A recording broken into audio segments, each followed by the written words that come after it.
Mystery sits at the heart of the best worlds, of the best stories, of the best franchises, of the best series.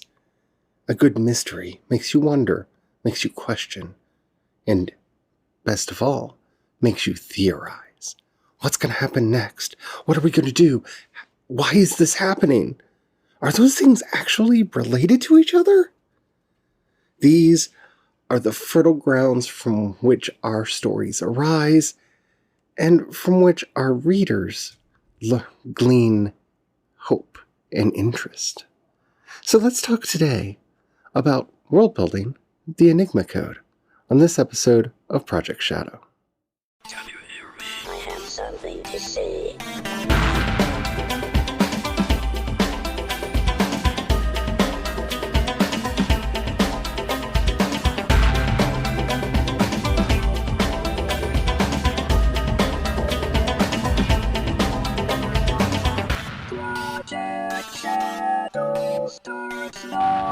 Hello everyone, how are you doing today? My name's Charlie. You might know me better as sci-fi fantasy writer C.E. Dorset. And yeah, today we're going to be talking about the Enigma Code.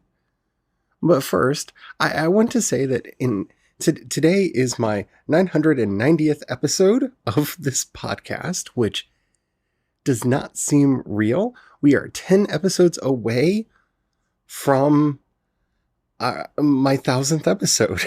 And I want to do something special for it. Because, 1,000 episodes. That's just crazy. Yeah. So I have a few ideas and a few notions, but if you have any ideas that you'd like to share about how to celebrate the 1000th episode of Project Shadow, I would love to hear them. Because, wow, I can't imagine having done 1,000 of anything, much less 1,000 episodes of this show where I get to talk to you wonderful people day after day, year after year for all this time. It's phenomenal. And I know if things had been different, this milestone would have happened a long time ago, but we're finally here. So let me know. How do you think we should celebrate our 1000th episode? Let me know. All right. Thank you. Okay. So let's go forward. I'm sorry. I know it's weird when I blow my own mind, but I do occasionally, because it doesn't feel like I've been doing this for that long, but I have. Anywho, okay, so the Enigma Code, or as it's sometimes called, the Voice of Truth, or as Barth called it, the Hermeneutical Code. This is the mystery, the puzzle elements, the things in the story that need to be put together. They function as the uncertainty. Their purpose is to bring curiosity out, both in us as a writer and our readers. Now, before I really delve too deeply into how this works, I want to say something really clearly up front. Because I think this is where a lot of writers go wrong and a lot of series go wrong. Many series neglect the Enigma Code altogether. Many worlds don't have this as a part of their makeup. But some that do think that it doesn't matter what the solution is, or that, well, we'll eventually figure it out when we get there. And yeah, I'm specifically calling out like J.J. Abrams and his stupid mystery boxes that he creates all the time without any concept of what could be in them, because it's the mystery that's important and not the actual solution to it. And you see how this works out in shows that establish mysteries that they do not know the answers to when they're forced to find an answer.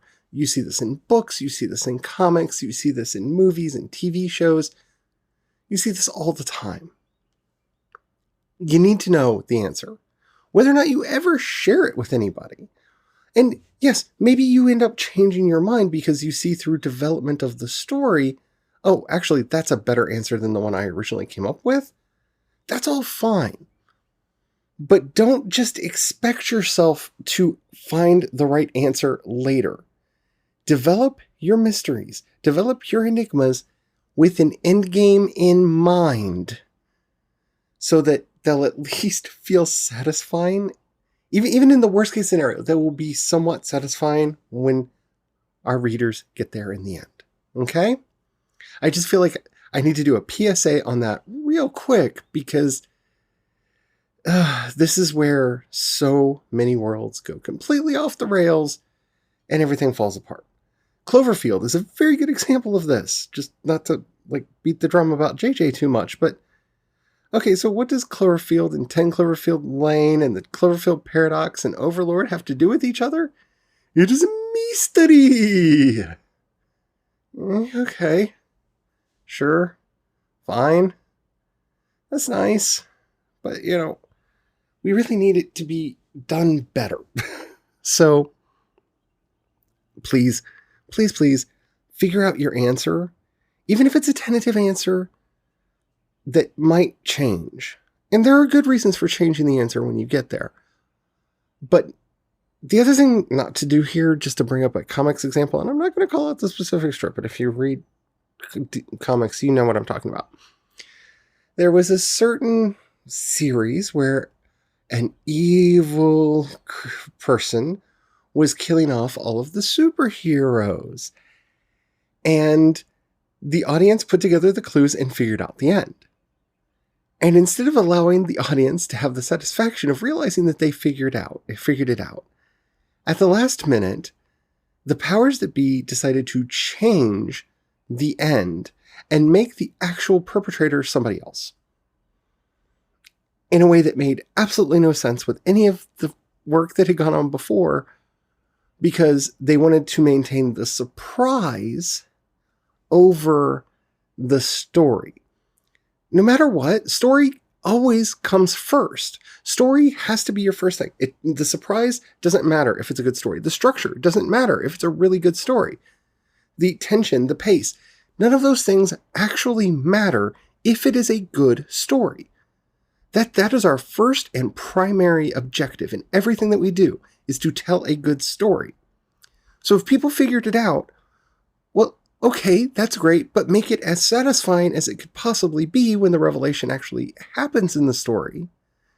Don't just change it willy-nilly to be like, oh, well, actually, you were wrong because I changed it at the last minute, so you would be. That is not good for anyone.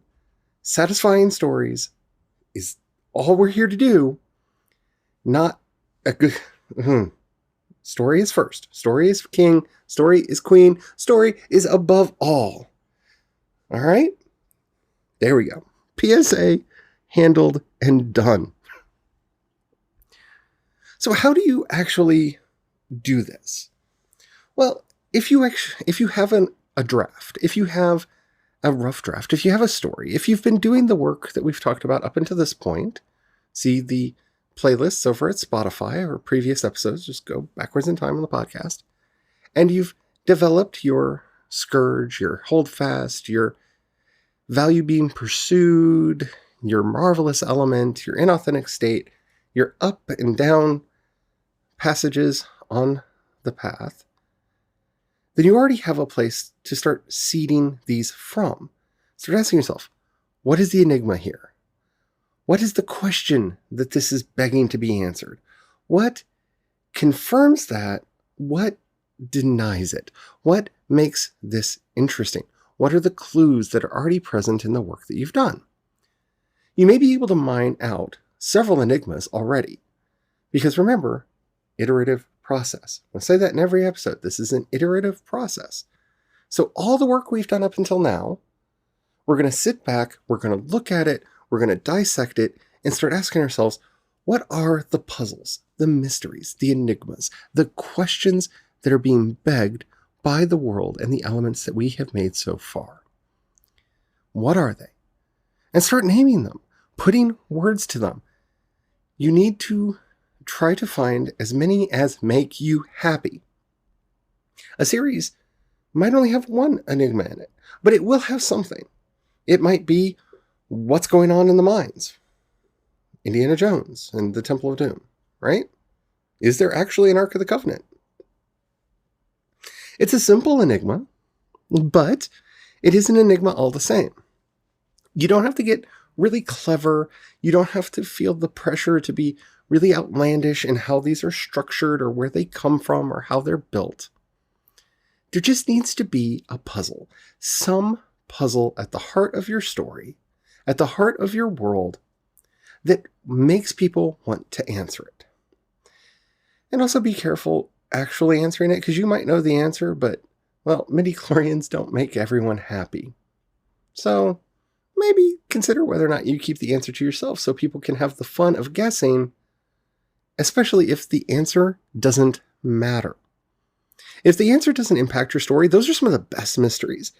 When the answer doesn't impact the story, but it's so tantalizing that you can't help but speculate on it. So bear that in mind as well. You don't always have to tell the reader what the answer is. You should know it so that you don't do anything wrong or mess anything up along the way. But maybe not overshare. Don't tell people too much. I know what you're probably thinking at this point, but I'm not writing a mystery story. Well, what kind of a story are you writing? If it's a quest, there definitely should be an enigma at the heart of it. Maybe even a few. Each of the problems they have to face might want to be one. What kind of a story are you telling? Is it a romance? If it's a romance, then the enigma could be something in their past. Everybody loves a good mysterious past, right? Or what actually brought them together, or what's secretly keeping them apart. You see, you don't overthink it.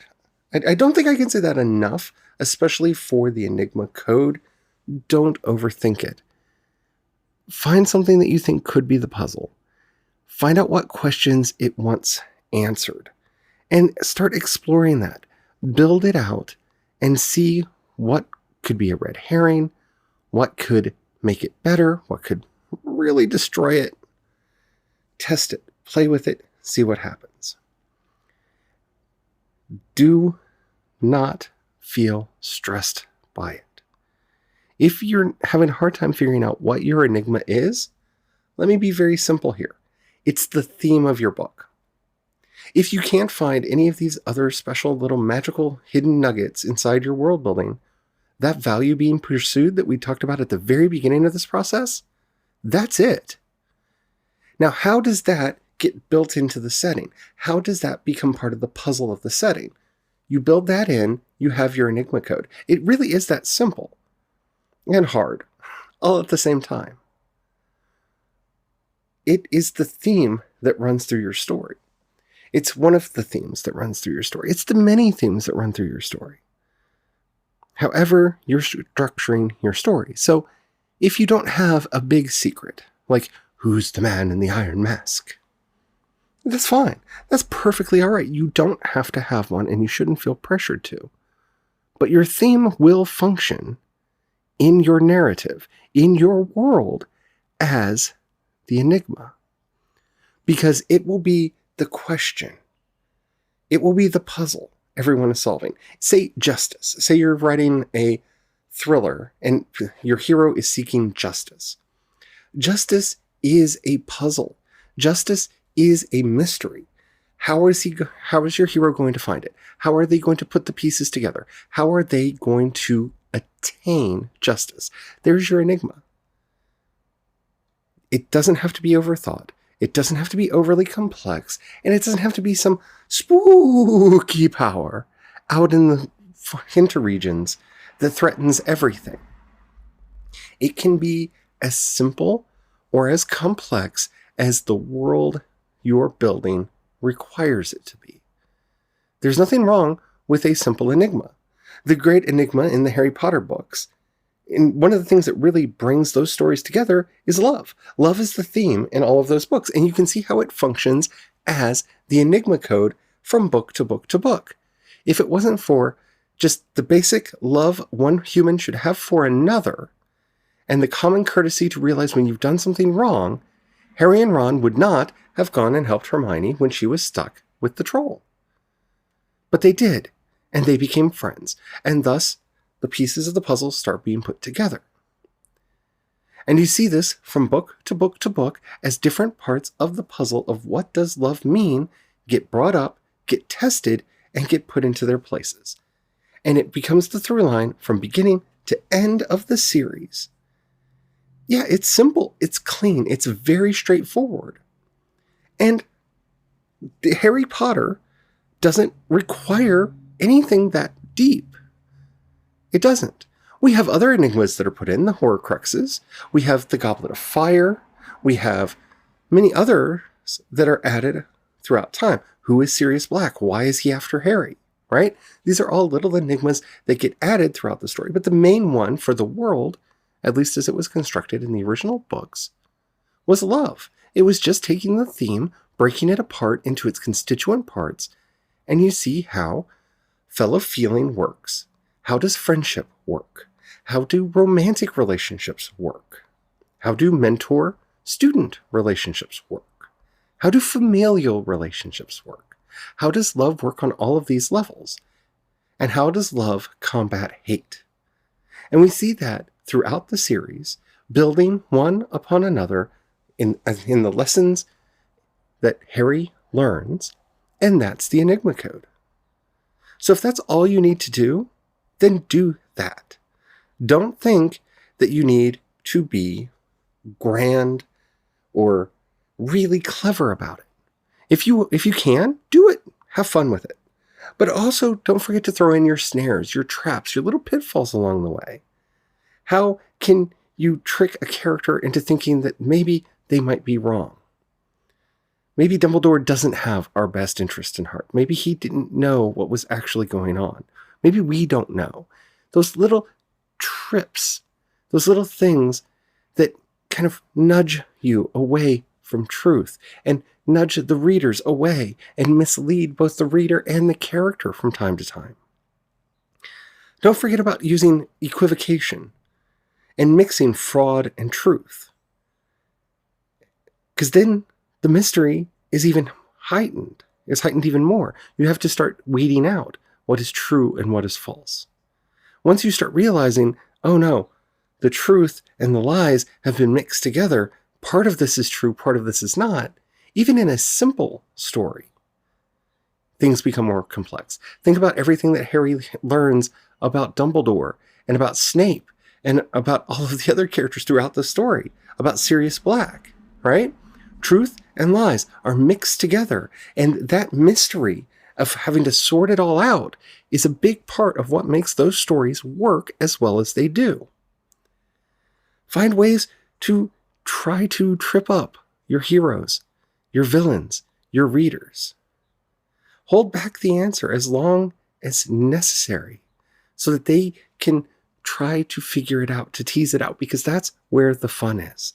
Think about partial answers that you concede throughout the story, little bits, glimpses of the eventual revelation that can help people along the way as they're trying to figure out what is actually going on. The Enigma Code is one of the trickier ones to get into our stories, and especially into our worlds.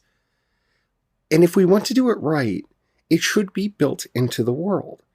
If you remember from our episode on the story focus, once we actually pick a story to write, we draw a little bitty circle inside everything that we've done and condense everything there to build a story from it. So if the enigma is not already built into the world, it can feel a little out of place. You see this with the Wizarding World movies. Again, not to beat on J.K. Rowling, but this is one of the reasons why those don't feel like Harry Potter. And even with the mixed results that we got from the sequel trilogy, those do still feel like Star Wars movies. Because even with some of the missteps that were made along the way, at least the basics remain in each of the movies. Those do feel like things that could happen in this world, but they're not really, some of them aren't things that we wish would have happened or would have preferred to have seen happen. But at least they feel like they could have happened within the Star Wars that we know. And I don't want to debate that. I don't. So don't try me. This is why these questions should arise in your world building.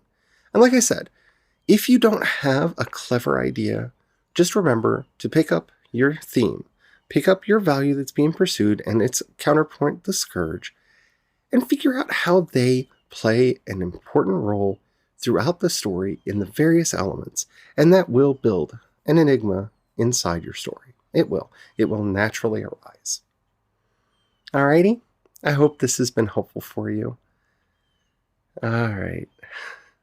I don't want to end the episode today, but it's time.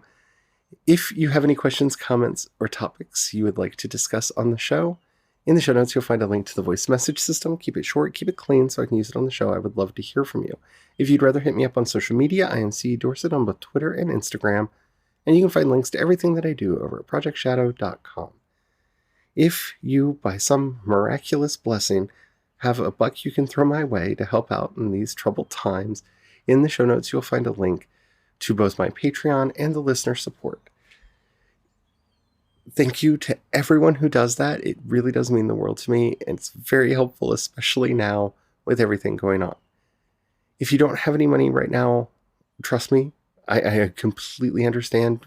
Please don't feel any pressure. Even if you just don't want to help, that's perfectly all right too. If you know anybody that would like anything that I do, please share it with them. That helps out more than you could possibly know. With the amount of time, energy, and money that I have to spend promoting the podcast so that people know that it exists, any help that you can give that way, that is such a benefit. I mean, you seriously have no idea. Thank you so much to everyone who has helped out over the years. And don't forget, if you have any ideas for the 1000th episode, let me know. All right? Alrighty. Thank you so much for listening, and stay at home, stay safe, stay well, and don't forget to have the fun. Bye.